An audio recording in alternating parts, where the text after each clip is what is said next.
दोस्तों जनरली जब भी हम कोई लोन या फिर क्रेडिट कार्ड लेते हैं तो वहां पे अगर हम कोई डिफॉल्ट कर जाते हैं पेमेंट तो उस समय में सीधा सीधा कोई भी क्रिमिनल प्रोसीडिंग नहीं होता। सो क्रिमिनल प्रोसीडिंग नहीं होता तो जेल या फिर पुलिस या फिर एफआईआर का सवाल ही पैदा नहीं होता।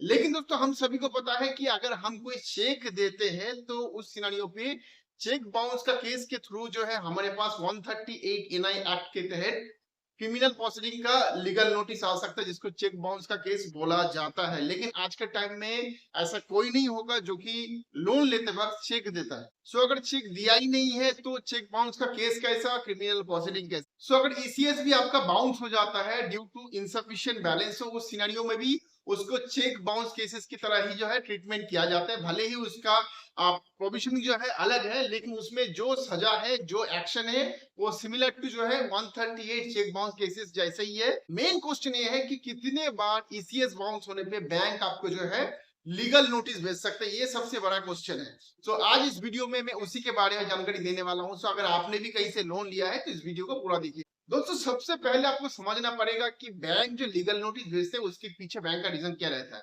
देखिए दोस्तों बहुत सारा हमारे पास लीगल नोटिस आता है, उसमें कैंसिलेशन नोटिस हो गया या फिर लोन रिकॉल नोटिस हो गया या फिर हो गया आपका आर्बिट्रेशन नोटिस या फिर लोक अदालत का नोटिस। तो ऐसे बहुत सारा लीगल नोटिस, इसके पीछे बैंक एनबीएफसी का एक ही रीजन होता है कि जो आपको जो है थोड़ा मेंटली प्रेशर क्रिएट किया जाए और आप अपना जो पेंडिंग बैलेंस है वो पे कर दे, जो कि सही है एज पर बैंकिंग रूल।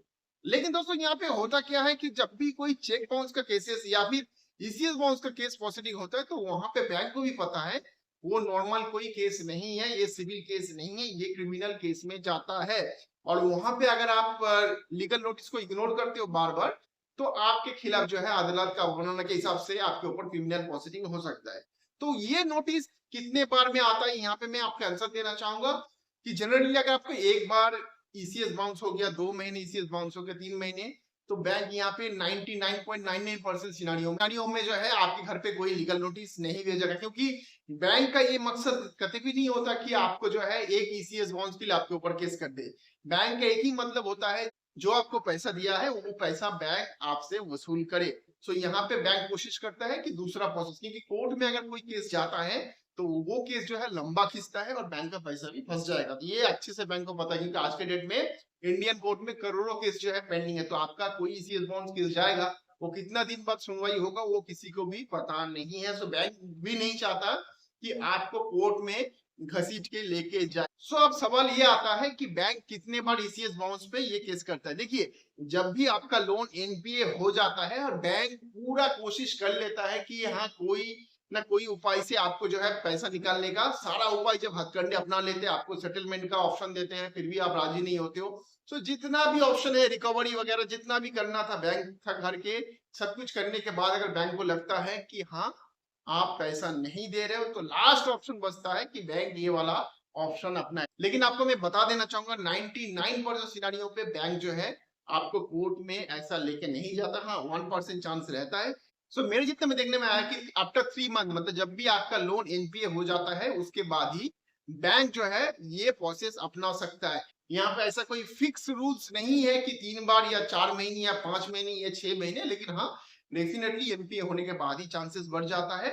ऐसा कोई फिक्स रूल नहीं है, आरबीआई का ऐसा कोई गाइडलाइन नहीं है। चाहे तो बैंक एक बार ईसीएस बाउंस पे भी भेज सकते हैं, लेकिन बैंक इसलिए नहीं भेजता क्योंकि मैंने रीजन आपको पहले एक्सप्लेन कर चुका हूँ।